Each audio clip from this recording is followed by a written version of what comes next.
Olá, queridos alunos, tudo bem com vocês? Hoje nós vamos estudar a disciplina de língua portuguesa com um assunto chamado Variação Linguística Histórica, lá na página 74, que é um assunto bem legal. Então, professor, o que seria essa variação linguística histórica? Ela está relacionada com a transformação na língua com o passar do tempo, certo?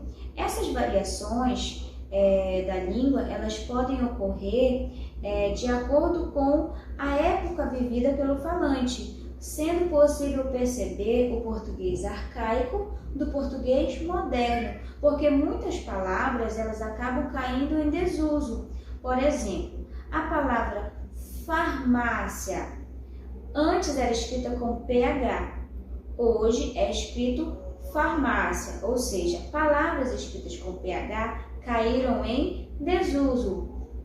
Facto não se escreve mais, é o português arcaico, hoje se escreve fato. Então vamos para a página 74. Leia o trecho de uma fábula publicada no ano de 1923, olha só quanto tempo, chamada A Raposa e o Mel. Um passarinho levado da breca, chamado Bico de Latão, certo dia chegou à beira da toca onde a raposa dormia à sesta e gritou: "Comadre, comadre!" Ela chegou o focinho à janela, farejando boa aventura e indagou: "Que é?"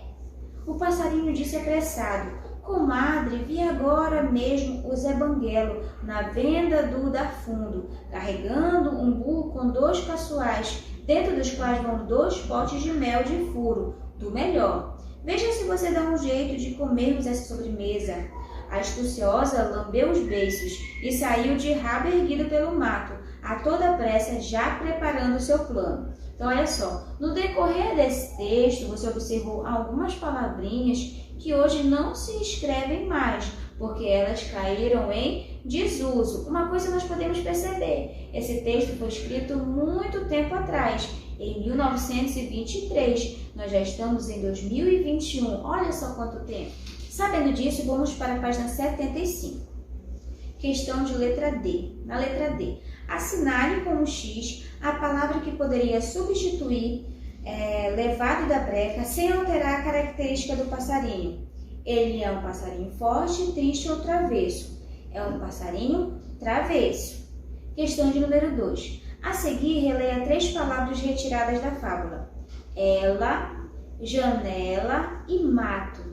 Todas elas estão escritas de uma maneira diferente, de uma maneira arcaica do passado. Escreva nos quadros abaixo como essas palavras são escritas atualmente. Está escrito ela e nós vamos escrever hoje ela. A palavra janela, hoje janela. A palavra mato, hoje mato. Agora explique a mudança de escrita que houve nessas palavras. O que a gente pode perceber? Que as palavras ela e janela perderam que letrinha? A letra L. E a palavra mato perdeu a letrinha T. Letra B. Leia as afirmativas abaixo e assinale com um X a alternativa correta. Primeiro quadradinho. As palavras ela, janela e mato mudaram de escrita com o passar do tempo. Segundo quadradinho. As palavras ela, janela e mato são as formas adequadas para usar em situações mais formais. Não. Qual é a resposta correta? É o primeiro quadradinho, onde as escritas ela, janela e mato sofreram alteração ao longo do tempo.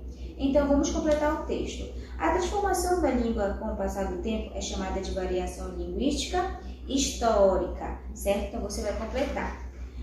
Na página 76, você vai fazer a questão de número 1, onde você tem a letra A, letra B e letra C, que está direcionado com o assunto de variação linguística histórica. Na página 77, 78 e 79, você teria uma produção de texto, certo? Que é uma leitura sobre um conto chamado Cinderela, certo? Mas nós não vamos realizar essa atividade prática, mas você pode e deve fazer uma breve leitura sobre este conto, sobre Cinderela, ok? E aí você vai ler a página 77 e 78. até para que você não perca o hábito de ler, certo? Da página 70, 84 até a página 90 são atividades de fixação sobre os assuntos do módulo 4 de língua portuguesa. Algumas dessas atividades nós já realizamos, certo? Como, por exemplo, a página 89, nós já realizamos, que foi sobre o dicionário. Agora, tem outras questões que nós não fizemos. Então, é importante nós realizarmos todas as atividades para que a gente complete a disciplina de língua portuguesa. Então, vamos lá para a página 84. Página 84, você tem a atividade que vai revisar um pouquinho sobre a sinopse, vai revisar o assunto sobre o uso adequado da vírgula, aquelas 3 regrinhas, quando vai separar um termo explicativo, um chamamento, itens e uma enumeração. Então, na questão 1 da página 84, vai revisar sobre isso. Já na página 85, nós vamos resolver uma atividade que está direcionada ao assunto do S, do X e o Z, certo? Cada um deles tem um som diferente, lembra? E aí você vai completar o caminho das palavras ou com S, ou com X, ou com Z. E na letra A diz que você pede para que você leve a fada até a princesa, passando somente pelo caminho cujas palavras você completou com a letra Z. Então você vai levar a fadinha até o outro caminho só com as letrinhas, as palavras que você completou com a letra Z. Na letra B você vai reescrever as palavras do caminho que você percorreu. Então, essas palavrinhas do caminho que você percorreu, você vai copiar novamente aqui embaixo, certo? Vamos para a página 86. Na página 86 tem a questão de número 4, número 5 e número 6. 4. Ordene as sílabas e descubra quais são as palavras. Em seguida, reescreva-as abaixo. Por exemplo, a palavra que está escrito, organizando todas as sílabas, é amostragem. Então, você vai reorganizar e escrever amostragem. Na segunda, você tem a palavra pastagem. Aí você escreva pastagem. Na terceira embaixo, você tem a palavra linguagem. E por último, você tem a palavra folhagem. Então, você vai só organizar e escrever essas palavras. Na questão de número 5, você vai decifrar os códigos a seguir e descobrir os adjetivos, ou seja, as qualidades, características. Então, você vai lá no A1, depois vai lá no B3, lá no D3 e no C1. Vai juntar as sílabas e vai formar os adjetivos. Por exemplo, no A1, B3, D3 e C1, você vai formar o adjetivo duvidoso. E aí você vai fazer a mesma coisa nas outras letrinhas. Na questão de letra C, questão 6, você vai completar ou com S ou com Z. Muito fácil, certo? E depois você vai escrever as palavrinhas aqui embaixo, nessa linha aqui da página 86.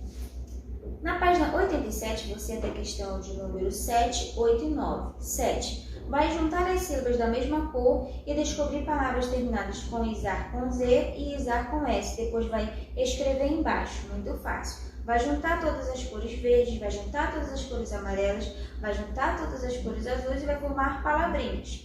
Questão de número 8. Troque os números pelas sílabas correspondentes e descubra palavras formadas e escreva em seguida. Letra A, você tem o número 6. Qual é a sílaba que está embaixo do número 6? É a sílaba, aí você vai lá no Pá. Que é a sílaba que está abaixo do número 5? É o Rá. Então, assim você vai formar novas palavras. Na questão de número 9, você vai ler as frases a seguir e vai pesquisar em um dicionário o sentido de cada palavra em destaque no contexto. Ou seja, você tem a palavra avarento, onírica, lúgubres. Você já ouviu essa palavra? É uma palavra nova, então você vai precisar da ajuda de um dicionário e você vai escrever o significado delas nas linhas abaixo. Na página 88 e 89 nós já realizamos e por fim você tem a página 90, onde você tem a questão de número 11. Leia a seguir uma receita culinária que ensina como fazer um doce chamado melindre. E aí tem toda a receita aqui e aí tem a letra B. Observe as imagens a seguir que representam 2 ingredientes dessa receita. Aí você tem açúcar e açúcar. Segundo, canela e canela. Cada uma delas é escrita de uma maneira arcaica e outra maneira mais moderna. Por exemplo, açúcar no texto está escrito com SS, ASSCAR. Logo embaixo você vai escrever açúcar de uma maneira mais moderna. Qual é como a gente escreve? A, C cedilha, U, acento agudo, CAR. Assim você fará na palavra canela. Canela está escrito no texto com 2 L's. E aí embaixo você vai escrever a palavra usual. Como as palavras que você sublinhou no texto são escritas atualmente? E aí você vai colocar corretamente como elas são escritas aqui, tá? Terminando a página 90, nós encerramos a nossa atividade, os nossos assuntos de língua portuguesa, ok? Então agora é hora de praticar tudo que nós estudamos nesse módulo, certo? Então, bons estudos e tchau, tchau!